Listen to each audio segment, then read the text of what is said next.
Buenas tardes, estimada doctora Blanca Margarita Cruz de Miranda y compañeros presentes. Este día, como grupo 9C, vamos a explicarles el laboratorio número 5 que tiene por título Hígado y vías biliares. Mi persona, Víctor Medrano, les va a hablar un poco sobre el carcinoma hepatocelular. Sobre él debemos mencionar de que es un carcinoma que va a representar alrededor del 5.4 de los tumores malignos en el mundo.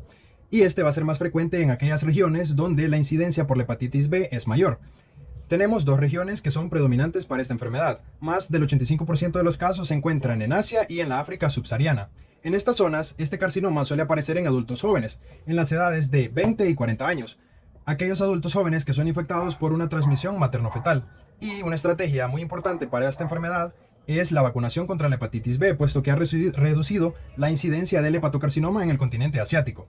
En países occidentales, por otra parte, esta enfermedad está aumentando por la influencia de la hepatitis C y el síndrome metabólico, puesto que existe un marcado predominio masculino con una proporción de hasta 8:1 en áreas de alta incidencia. En cuanto a la patología del hepatocarcinoma, debemos mencionar de que el carcinoma hepatocelular va a aparecer sobre todo en el hígado cirrótico por una infección de hepatitis B o C, alcohol, hemacromatosis o una estatosis alcohólica. También va a influir la aflatoxina y la inflamación crónica que va a favorecer a la presencia de mutaciones. Las mutaciones más frecuentes van a ser la mutación por beta-catenina, el promotor TERT, TP53 y también va a existir una variante especial, la cual es el CHC fibrolaminar, en aquellos jóvenes que no presentan una hepatopatía previa. Sobre la morfología, macroscópicamente, va a ser el origen va a ser adenomas o un hígado cirrótico. Las lesiones tenemos desde lesiones grandes hasta lesiones pequeñas con nódulos displásicos. La forma va a ser una masa única, múltiple o difusa y va a tener una coloración que puede ser tanto amarilla o verde. En cuanto a los tumores, van a ser de más de 2 centímetros y vamos a tener una invasión vascular y la presencia de metástasis. Microscópicamente, como se verá, vamos a tener que los hepatocitos muy bien diferenciados y va a ser poco diferenciados en una atipia marcada. Van a crecer en placas, trabéculas o pseudoglandulares. Y una variante fibrolaminar va a ser aquella que tenga células grandes más colágeno. De sus características clínicas, ¿qué es lo importante? Tenemos síntomas inespecíficos, los cuales son 3. Dolor abdominal, fatiga y hepatomegalia. La alfa-proteína va a estar aumentada en la etapa avanzada de la enfermedad y para su detección tenemos una ecografía en cirróticos, tomografía computarizada y resonancia magnética con contraste. Sobre su tratamiento, debemos realizar una resección quirúrgica en hígados no cirróticos o compensados, un tratamiento hepático en una cirrosis avanzada y también tenemos otras opciones de tratamiento, las cuales son ablación con alcohol, radiofrecuencia en tumores y resecables. Sobre su pronóstico, generalmente tenemos un pronóstico malo, puesto que se da una resistencia a la quimioterapia y en cuanto a la supervivencia de 5 años, tenemos dos porcentajes. Para el hepatocarcinoma, el carcinoma hepatocelular localizado es del 30% y para aquel que está diseminado es desde el 5 al 10%. Varía con la fibrolaminar, puesto que esta nos va a dar una mejor evolución, un mejor pronóstico de hasta 40% de vivos tras 10 años. Sobre el colangiocarcinoma. El colangiocarcinoma va a ser intrahepático y se define como el segundo tumor maligno primario del hígado tras el carcinoma hepatocelular. Su incidencia está aumentando sobre todo en Estados Unidos y va a causar alrededor del 7.6% de las muertes por cáncer en el mundo y el 3% de las muertes por cáncer en Estados Unidos. Va a ser muy común en el sudeste asiático por la infestación de tremátodos hepáticos. De la patogenia tenemos que es una enfermedad fibropoliquística, va a ser una colangitis esclerosante, tremátodos hepáticos y también la presencia de hepatolitiasis.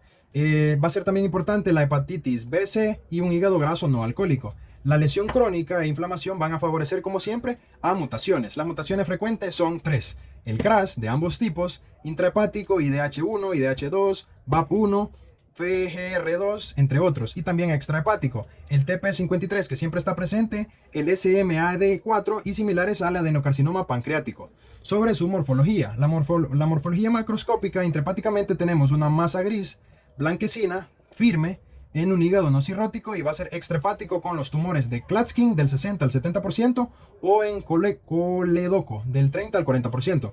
Las lesiones tenemos desde nódulos, infiltración difusa o papilar y en el aspecto microscópico el adenocarcinoma va a ser bien o moderadamente diferenciado con unas estructuras glandulares tubulares de un estroma fibroso y tenemos frecuentemente una invasión tanto linfática como perineural. Los precursores podemos tener una neoplasia. Sobre sus características clínicas, la presentación intrahepáticamente es un hallazgo incidental como con imágenes o como una masa hepática como coléstasis. Extrahepáticamente, síntomas típicos de una obstrucción biliar, y sobre su evolución vamos a tener un mejor pronóstico si hay una resección completa sin los ganglios. La metástasis ganglionar va a ser del 50 al 60% de los casos y la quimioterapia adyuvante van a dar respuestas muy transitorias.